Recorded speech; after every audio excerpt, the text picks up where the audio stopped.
তারা বলেন নবীরে চুমা দিলে আল্লাহরে কি দিতে হবে? আল্লাহর নবী কি এক? বউ আর মা কি এক?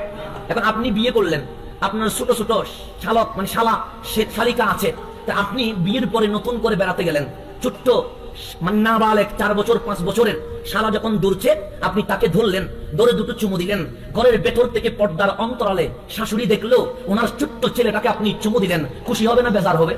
খুশি হবে, মনকে উদার করে বলবে ছেলেটা আমাদেরকে পর মনে করে নাই, জামাই আচরণ করে নাই, ছেলের আচরণ করেছে। কথা ঠিক কিনা? এখন আপনি পর্দার ভেতরে সুখ গেল, দেখলেন শাশুড়ি হাসে, কেন? বাচ্চারে কি দিলেন? আদর করলেন। এখন আপনি যখন দেখলেন শাশুড়ি খুশি হয়েছে, সেই জন্য কি যাইয়া শাশুড়িকে 2টা চুমা দিবেন? দিবেন? তো চুমা দিতে গেলে কি ইজ্জত বাড়বে না কমবে? নাম কি লুচ্চে হবে না ভালো মানুষ হবে? লুচ্চে হবে। তাহলে শালাকে চুমা দেওয়া এক বিষয়, আবার এটা শাশুড়ি কেন খুশি হইলো সেই জন্য কি শাশুড়িকে চুমু দেওয়া যাবে? যাবে না। তো তাদেরও খাইচ্ছতে এরকম হইছে, নবীরে চুমা দিলাম কেন, আল্লাহরও চুমা দিতে হবে, তার মানে তারা আল্লাহর নবীকে একরকম বানাই গেছে। শিরিকের ফ্যাক্টরিতে জন্ম নিলে শুধু শুধু শিরিক দেখবে, আর কিছু দেখবে না।